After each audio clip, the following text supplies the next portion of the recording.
PTA, Fort Worth Memories Museum and Group, the Fort Worth Memories Political Group. I am here with David Henderson, who is the father of Corbin, which everybody in town and the state is talking about.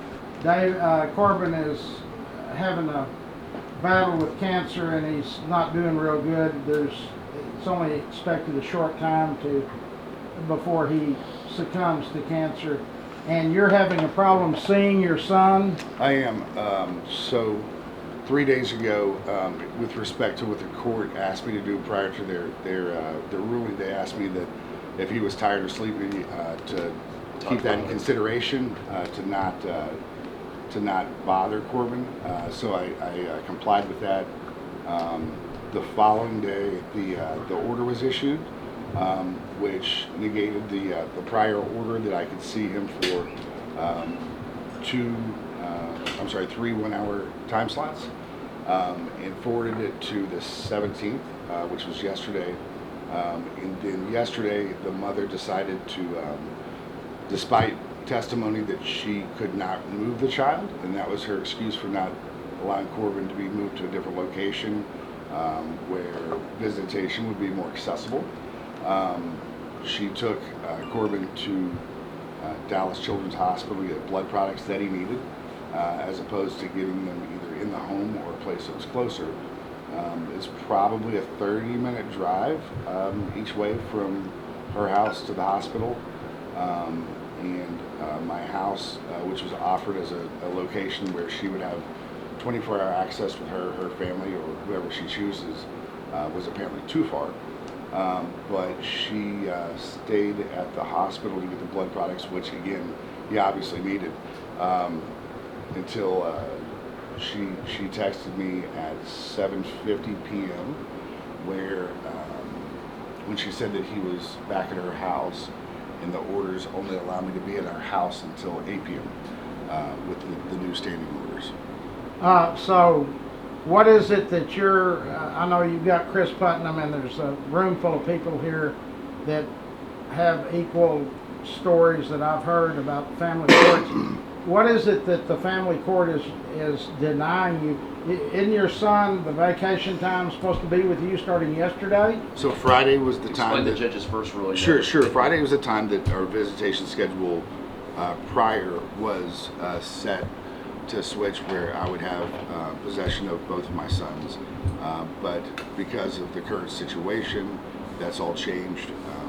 He had initially said that he could not allow me access during her time of possession because it was her vacation time and that she was entitled to have that.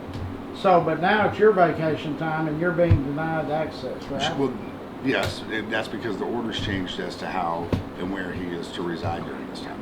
Okay, so, but you've told me that you've offered your house and both families can stay there 24/7 and be with. What does Corbin want? So I offered not only my house and 24-hour access to Corbin, but I also offered to put an RV in my driveway, so that if they wanted to take a break, or if they were uncomfortable being in your house, whatever they wanted, they would have access to a place that was in the driveway that was literally 30 seconds away from the front door in the bedroom that he's in. So during our last hearing, the testimony of the caseworker that was assigned to the case was given, and I had interviewed the mom, myself, the stepdad, and Corbin. And contrary to the testimony given by the mother, who stated that I only wanted to be seen by Corbin 30 minutes a day, Corbin stated to her very clearly that he wanted equal time with both me and the mother, and that has again been denied in this last ruling. When I asked for a copy of the caseworker's report, I was told that it was not going to be produced because this was an emergency situation. So the evidence to support what my dying child wants was suppressed. So I had to pay for a transcript of her testimony, her verbal testimony, which can absolutely confirm what I'm telling you. is the child said that he wants equal amounts of time for both me and his mother. And Larry, I think it's important that people understand that the judge's initial ruling was like when the situation came up, because we were literally traveling together when we got this awful news, Right. was that he gets 15 minutes a day on FaceTime. Yes. That was 2 weeks ago, right? Yeah, and it was Right. only when some public attention got put on the case that it changed so that he got some actual time live with his son, who's dying, by his bedside. But the judge's original ruling was 15 minutes on FaceTime a day with your dying kid. Like, it's grossly offensive. Let me ask y'all something. How can our group, our members, we're 167,000 active members strong, what can we do to help? This is something that our group, I've talked to extensively. We want to help. Can we email, make phone calls? Who do we need to contact? I think at this point that's been established. I think people understand that there's a lot of attention on this. For the immediate need, I just ask for prayers for Corbin. We do that daily. And hope that there's some sort of a miracle for healing. And in the meantime, that he remains comfortable and pain-free. But after this this event in my life is complete, I'll definitely have some marching orders for people if they're ready to listen. Right. Chris, do you have anything Yeah, as what I far would as say- our group members? Yeah, can- what I would say is that like, we have tremendous respect for our Tarrant County judges. Sure, yes. And we don't want people to attempt to, threaten them or unduly Oh, influence no, them in no. any way. That's not what this is about. What we're trying to do is like just create enough awareness that the ex-wife and the court have the grace to do the right thing. And so awareness is what's important. We're not encouraging people to reach out to the court directly. Okay. We're not telling people what to do, but we're not encouraging them to do that. Okay. I think just the more people understand the situation and how parts of our family court system are broken and biased against fathers, which just creates a lot of problems that we could have a different show about. It's real. It's very real. And this is this is like the use case. So, I get people that call me and say, well, how did he get in this heinous custody situation? Like, was there a history of abuse, or there's none of that. There's none of that. Like, it doesn't exist. Like, this is just a situation where, the court is being very biased, towards the mother for whatever reason that I can't even explain. But, like, no matter what happened between David and his ex-wife, through the course of their divorce or anything else, is irrelevant. The only thing that matters right now is this child. This child is the only thing that matters. And the child wants to be with his father. It's that simple. So these are not hard things. People just need to be human, and, I'd love, and again, I don't even know this judge personally. One of the few that actually in Tarrant County that I don't know. I have no personal animus against him, but what I would ask him if I saw him was, what if this was your child and you were in the same situation? Well, we haven't mentioned the judge's name, and nor are we going to. Yeah. So basically, folks, we need prayers for Corbin. We pulled miracles out before. Y'all know we have. And we need to do so again. So, Corbin, tell us a little bit about Corbin. When he was he playing baseball? How long has he had cancer? Corbin was diagnosed when he was 11, shortly after his 11th birthday, and spent about a year and a half at Cook Children's. He's 14 now. Yeah, he's 14 now, right? So he's been dealing with this for quite a while. And there was a time when we thought that we got this beat, and it came back. And generally speaking, whenever neuroblastoma comes back, it's pretty bad. There was some ability for the courts to give me medical decision-making abilities for Corbin, based on our testimony of what her plan was for treatment and my plan was for treatment.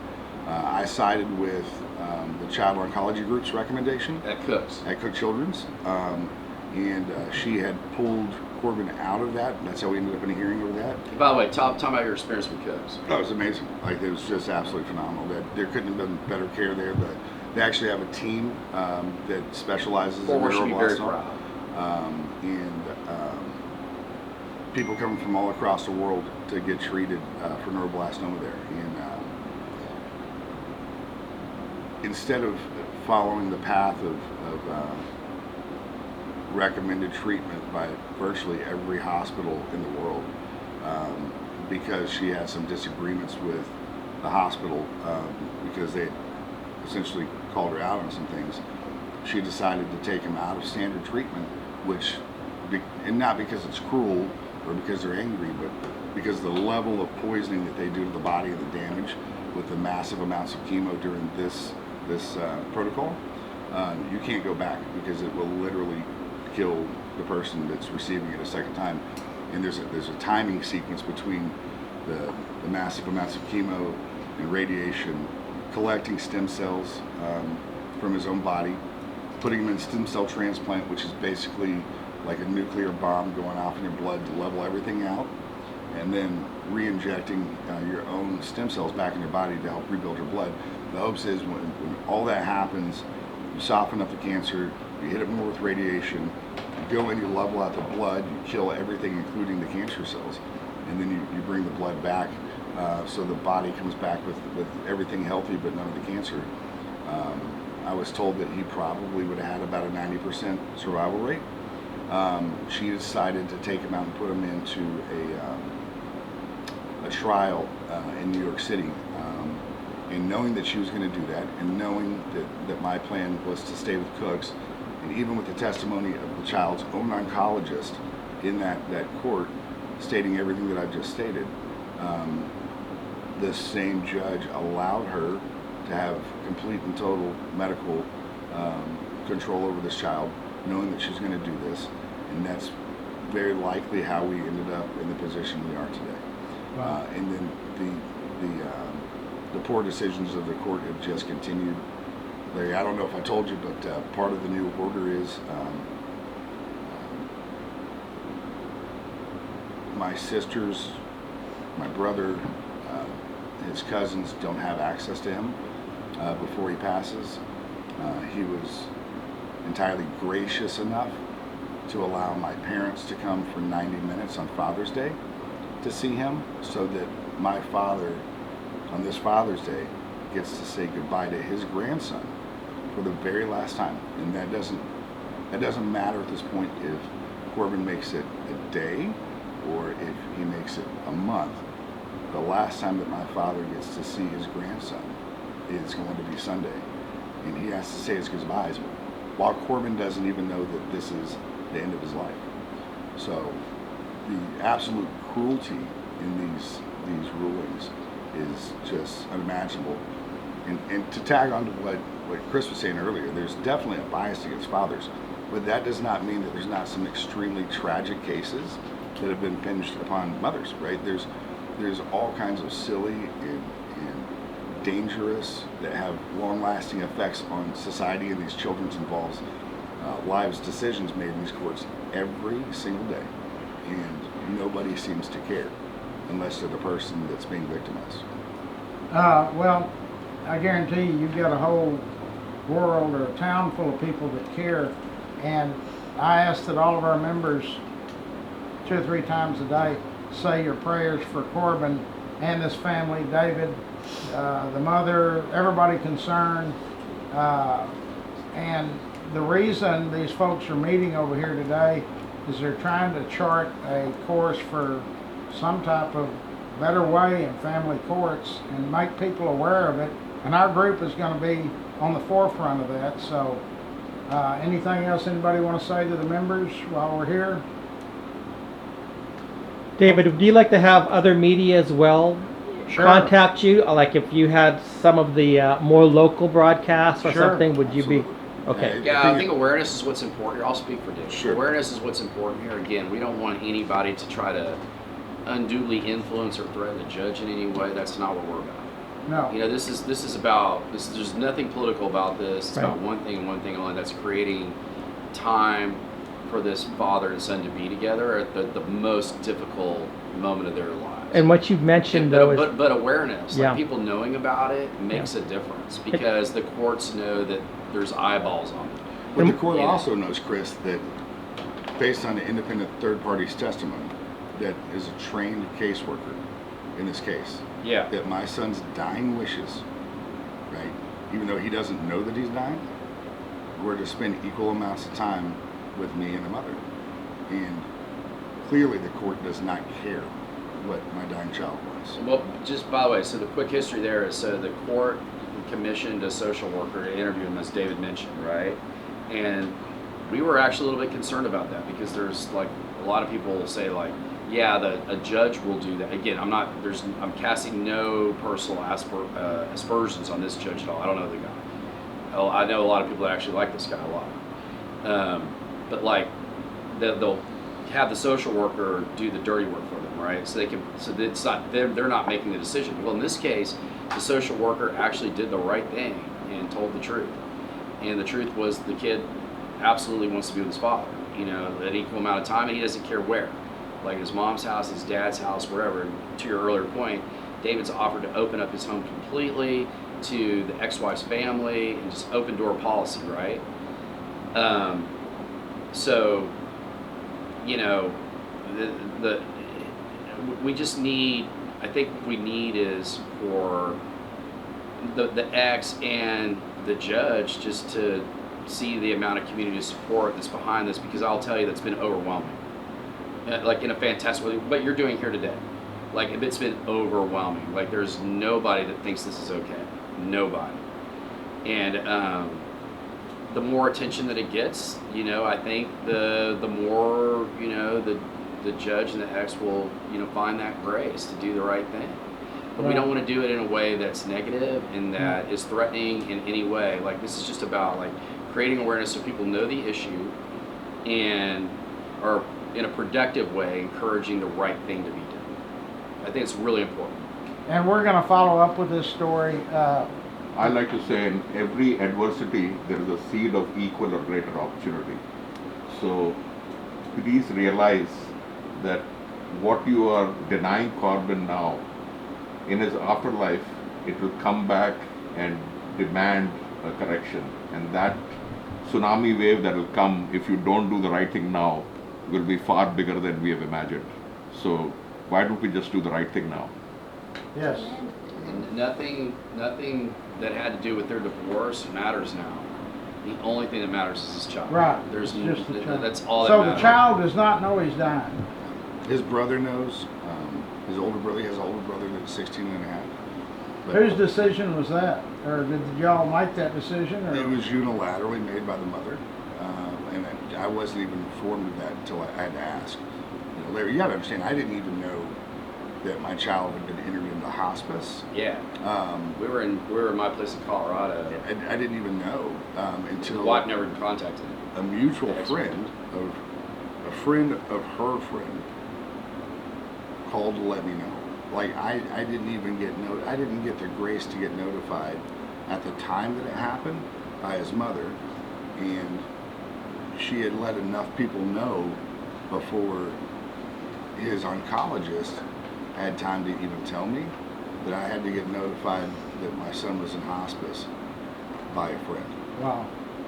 And I want to make one more point. So like a lot of people ask questions about this situation, right? And they're like, how can this one parent have like the custodial rights or are so out of whack? Like what did he do wrong? Wow. And the answer is nothing. There's no history of abuse. There's no criminal record. I had a friend who's a very senior executive of a major like Fortune 500 company text me yesterday. He's like, I went through the same thing for 20 years. He goes, I cried like when I heard this story, because like people would ask the same questions, like what did you do wrong to be put in this situation? The answer is nothing. Like the courts just for whatever reason are biased against fathers, and then we wonder why we have all these problems with these these kids that are fatherless and shoot up schools and everything else. They're creating a situation that is potentially problematic. Yes. As opposed to like just doing the right thing. It's also amazing that in the 8+ years that I've been in front of this court, in one day, a caseworker had a much better grasp of what was happening in our situation than the judges that have been involved for over 8 years.